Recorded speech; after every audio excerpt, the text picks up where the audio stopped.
Hey, please help me out, sir. Conjo2484 says, her progesterone level is still low. Today it measures 0.038.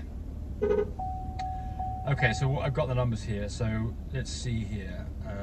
57, 77, 97. So for 4 days she's been at a 0.38. I would do this. You're in the Netherlands, okay. So what I do in a situation like this is, you know, you can spend an awful lot of money on testing and you get low numbers all the time. So the first thing is, I would not, you've been testing every other day. I wouldn't do that. Not with a number that's a 0.38. So a dog that's a 0.38, let's say it got to 1 the next day. I mean, it might not, because it could be sub 1 for typically about 5 days. But let's just say it did. If you got to a 1, then you expect it to be a 1. These are the number of days: 1, 2, 3, 4, 5 ovulation. Breed it 2 days later. You're 7 days out. I tested 4 days, not 2 days. That's the first thing. And the second thing is, if you continue to get low numbers, I would wait until blood color changes. It starts to go light on you, goes pink. Most dogs, not all, but most dogs, when they're getting close to or at ovulation, they've gone pink. And then as the next few days go towards actually the time to breed it, they go vanilla or completely lack of color. So yeah, I would, you don't tell us how old the dog is, but I'm guessing it's probably a young dog. Oh, what's that?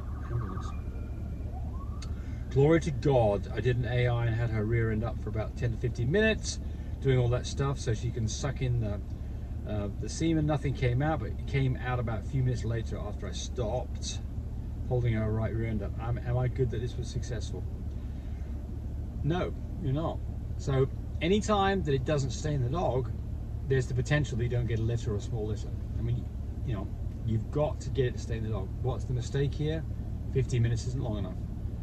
I always these days hold the dog. I time it, because you know, you will, if you don't time it, you'll shut down early because you're getting bored. You know, you're not in a comfortable position. So the secret to this is get yourself in a comfortable position for both you and the dog. Get in a low chair with a back on it so you can lean back with your dog, so your dog can put his paws down. She can put her paws down on the ground on her forearms and lay down rather than being tippy-toeing. So make it, remember, it's even more uncomfortable for her than it is for your dog.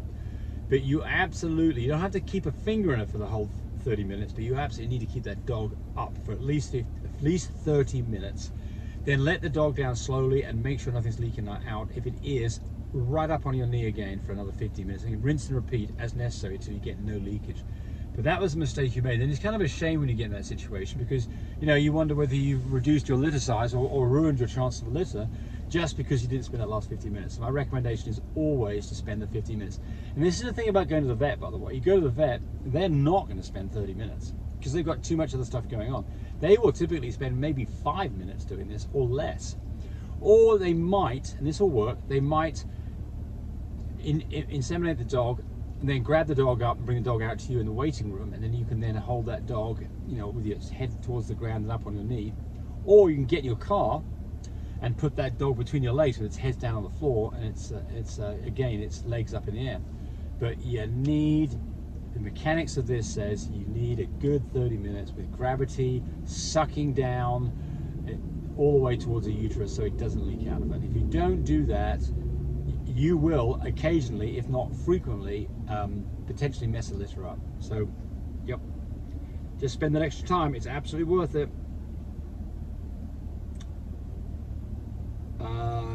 Rico Randall says, my 6-month-old puppy has been having soft stools varying from very soft to moderately soft with blood since we got him at 3 weeks old. I have been to the vet several times. He did blood work, fecal tests, probiotics, antibiotics, changed his food to a prescription, changed again to a hydrolyzed protein diet. Nothing has worked to solve the issue. The blood is bright red and mostly the end or beginning of the poop. He's been taken to negative for all parasites, giardia, round and hookworm. Any suggestions? Otherwise he's happy and healthy. Good. Okay, so what could this be? Well, since it's bright red blood, it means that it's in the lower part of the intestines. If it was dark red, then it would be in the upper part of the intestines. Now you could have some kind of trauma that's gone on to the intestines, possibly. How would you find that out? You could have the dog scoped, but not at 13 weeks. So what would I do in this situation? I would, first off, I would suspect Giardia or Coccidia. The problem with Giardia, with the flotation test, is it can be very hard to detect it. And I think a much better way of deciding the dog is free of Giardia is to do a snap test. This is the little cartridge thing where you take some poop, put it into a little container with some buffer solution, stir it up, take a little dropper, put a few drops into the cassette, wait 5 minutes, look for 2 lines, means a positive Giardia test. We sell those in my breeder supply. They're not very expensive. I think 5 tests for 75 bucks. I mean, you should have some of those around because it's just so much easier than going to the vet, and it's so much more reliable going to the vet, and it's so much less expensive than going to the vet, and you don't have to expose your dog to potentially other sick dogs. So I always do a snap test to rule out Giardia. If it's not Giardia, then I will typically go ahead and give them a round of something for Coccidia just to try it out. Coccidia is a bit easier to detect. You've got to do a flotation for it. And then if I'm still at a loss, then I will give 3 days of Safeguard or fenbendazole, just as a general kind of prophylactic, just to try to fix a problem. And if that doesn't fix it and the dog doesn't get better, then at some point you may have to have the dog scoped. There are other things which are hard to detect, like strongles that can cause this. Especially if you've got horses around, it's probably worth testing for that. But sometimes it can be a mystery, and sometimes these things just go away. So that's what I've got on that one. It's not particularly helpful, but it's a starting point for you. Extreme Bullies 4011. I sold a puppy who is 7 months old now, and the lady who bought her says she has a bad case of demodetic mange and can't get it under control, and has spent $700 on vet bills. And that my female should never be bred again, and it's genetic. She's reporting me to the SPCA, Society for Vegetable Cruelty Animals. None of the other pups in the litter have it, by the way, just says. Okay, so the first thing is the threat of reporting you to the SPCA is bug. I mean, she can do it. They're not gonna. I mean, she can make some lies up. You might have somebody come visit you, but I don't think that anybody's going to start giving you a hard time because a dog's got demodetic mange. Let's have a look. I want to read some more. Yeah. So the next thing is, have you seen a report to make sure that it's correct? What you typically do for this is skin scraping, and then what I would do for demodetic mange is give them a round of Ivermec. The problem you've got with demodetic mange is all dogs have some demodetic mange on them. It's kept under control by their immune system, and some of these dogs can get in trouble when they get stressed or they get sick, or they had vaccinations, where all of a sudden that control of the demodetic mange is suddenly out of control and you get a case of the mange. Does that mean that it's genetic? Possibly. You haven't had it in any of the other dogs, so I wouldn't get too worried about breeding this dog again. If I was going to breed this dog again, I would breed to a different stud, just to kind of rule that out, and see what happens. I think you'll probably be fine on it. I've had demodetic mange one time in a lab.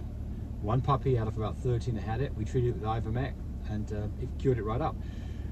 Now, what you're supposed to do is you're supposed to give the animal a chance to get rid of the problem itself before you start giving Ivermec, because you want its immune system to take care of it. So, and I mean, there is a hereditary component to this, but if you have a lot of puppies and only one has it, then I just don't think that's something that's too awful significant, but I might be wrong. Okay, that's that one. And I think we might have one more. Someone saying awesome. I hope you're all having a great day. From Infamous 186, just got my DNA back on one of my females. She is AYAT, so that is a sable. Big B little b carries testable. Big D little d carries blue. EM little e carries cream. No brindle. No brindle. Pied is NS. Okay, a copy of Pied. And my male is AYA. Big B little b, little d. Okay, so what you've got here is you've got a cream dog covered in blue, so little e, no brindle. Pied is NS. Would the creams cover everything? Yes. Let's have a look here. So since this is a cream dog, the male's a cream dog, the female carries a copy of cream, you'd expect half the dogs to be cream, and consequently they could be blues, they could be testable chocolates, it could be Isabellas. You won't know it because the cream will cover it up. You have to do a DNA test on those cream dogs. Absolutely. There's no way anybody in the world can, well, no, you could have a cream dog with a red eye glow and know that it was actually a chocolate dog underneath. But the point here is that you've got to do DNA tests. See, it says they asked, do you need cocoa added to this to make a platinum? So a platinum dog would be a cream dog, little e, that is also little d, little co, little co. That would be a platinum dog.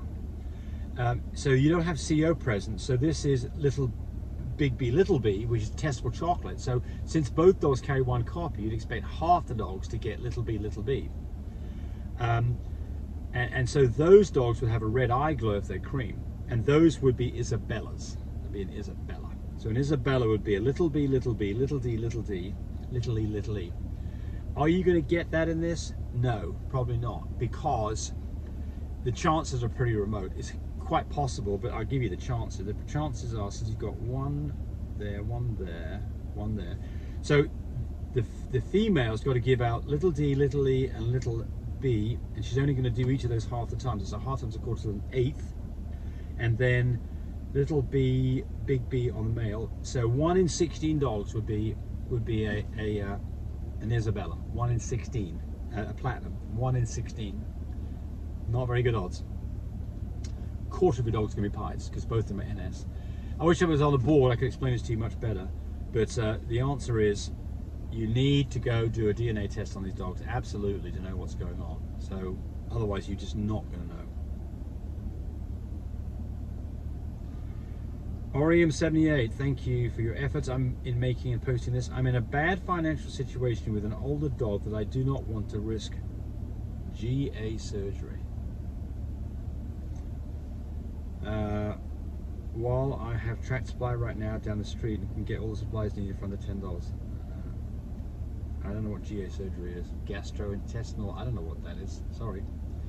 Haven't given me anything there I can work on. Can't answer that one. Someone says Bowie's adorable. Yes, he is. Somebody else says Bowie's adorable. Yes, he is. And I think that's it. It encouraged me to do more of these videos. But do remember, disclaimer here, I am not a vet. I'm not a licensed medical professional. I'm purely a person who's been breeding dogs for the last couple of decades.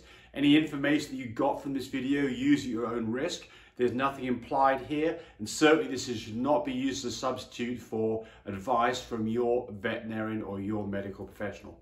I hope you enjoyed the video. Come back for more of them. Frisky now, come on up here, girl.